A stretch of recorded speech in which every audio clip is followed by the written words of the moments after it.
It's not just about banning a product or not banning a product. It's about thousands of Floridians losing a job. Hemp is what America was built on, right? Small businesses growing. This bill wipes out 98% of it. Like, what are you doing? This is about helping people and making them essentially live their best life. It's tremendously helped me during my cancer. I can't even imagine having to go backwards. People really need this stuff, so please make an informed decision and make the right one. It's not just words on a paper, these are real lives.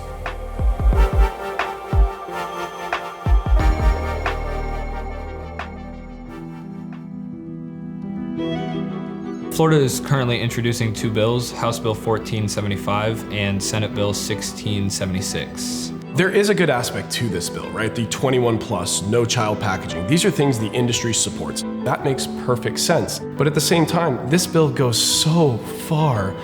These bills, as they currently stand, would basically cap the total limit of milligrams allowed in hemp products. The problem with that is that the milligram limits are so low that 90 to 95% of the hemp products that are currently on the market and that people rely on would effectively be wiped out overnight. They disguise it in a way that they're showing all of the worst possible cases of people out there, and that's not the industry. That's not the people that we work with. That's not our suppliers.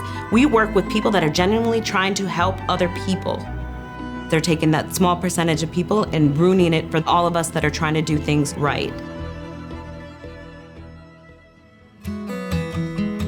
A lot of people think that these products are being made in an unsafe setting, but it's actually very far from true. A lot of the companies that you're dealing with are very large, well-established, nationally distributed companies. And a lot of the practices that we have in place are put in place to protect the consumer and protect the end user.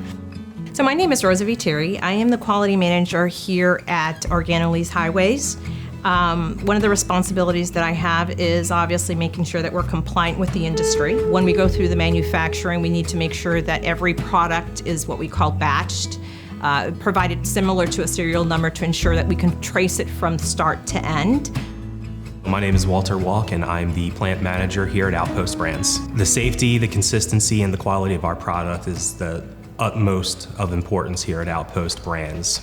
Everybody walking in, they gotta wash their hands. It's part of the GMP, good manufacturing practices. It's a point of pride for me to make sure that we're putting out something that we can stand behind. So this is where everything for the gummy production starts.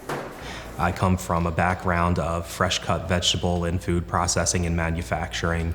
So in the fresh food industry, we had a lot of standards, and those are just some of the things that Outpost Brands has been trying to adopt here since the time that it started. After the gummy has been produced, it's been sugared, it gets put onto racks, they're tagged for identification, tagged so that we know everything about it, what it is, who it's for, what is in it, when it was made. And then we enter our cure room, where we are temperature controlled and humidity controlled.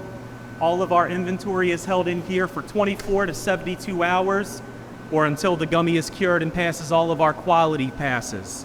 That is water activity to make sure that we don't have any microbial growth after it's been produced, and force testing to make sure that the gummy is strong and firm enough to be able to last into the packaging and hold its shape once it makes it to the customer.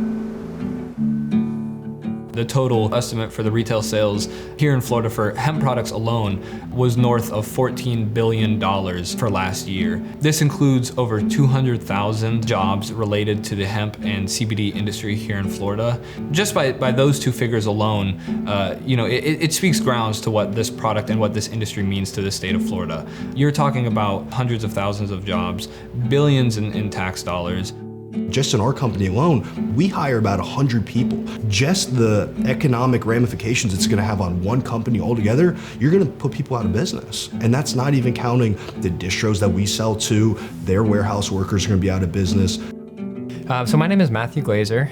I am the general manager at Leaf Distro. So we are an alternative product distributor. We sell a ton of different items. The majority of what we're selling right now are alternative cannabinoids, basically Delta 8 and the likes. An isomer ban or an alternative cannabinoid product ban would negatively impact our entire business. We would probably have to let people go. I mean, at the end of the day, you know, when it comes down to it, it's nice to be able to sleep at night knowing that I have a secure position at my job, you know, for the next day coming. You know, if this really does go through and it does impact what, you know, it has potential to, I don't know where my next steps would be.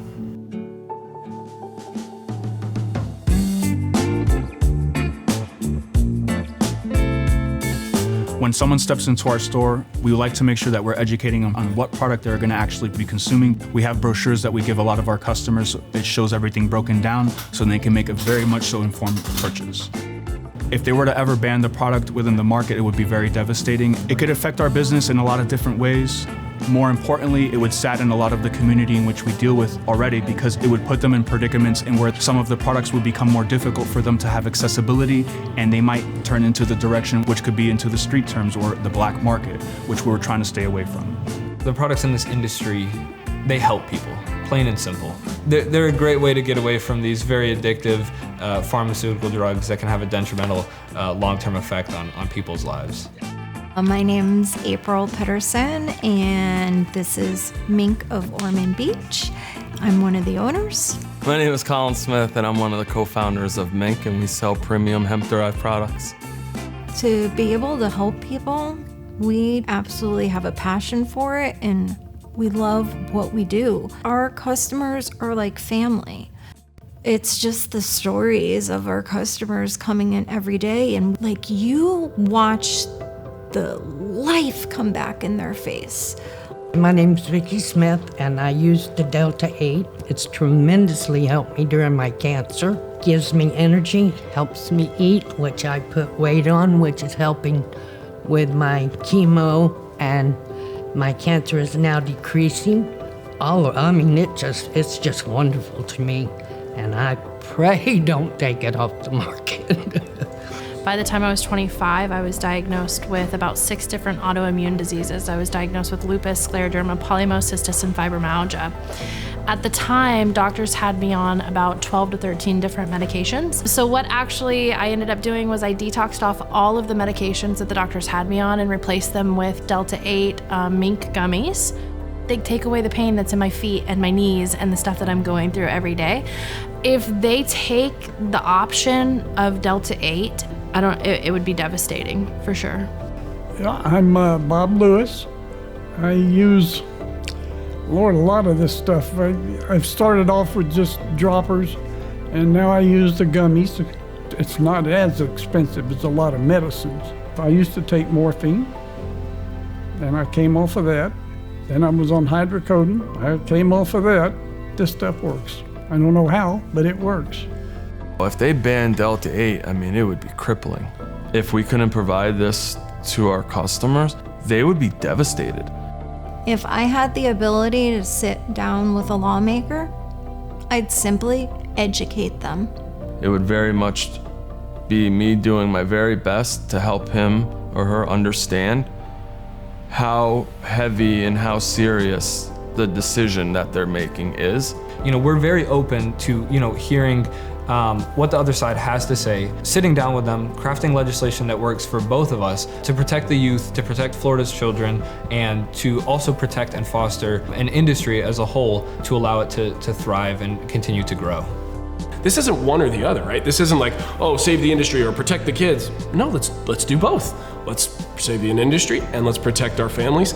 There's issues in every industry, but we need to get down to those specific issues instead of taking away an industry that benefits so many consumers, will take the employment away from so many people, and just be detrimental to Florida and our country.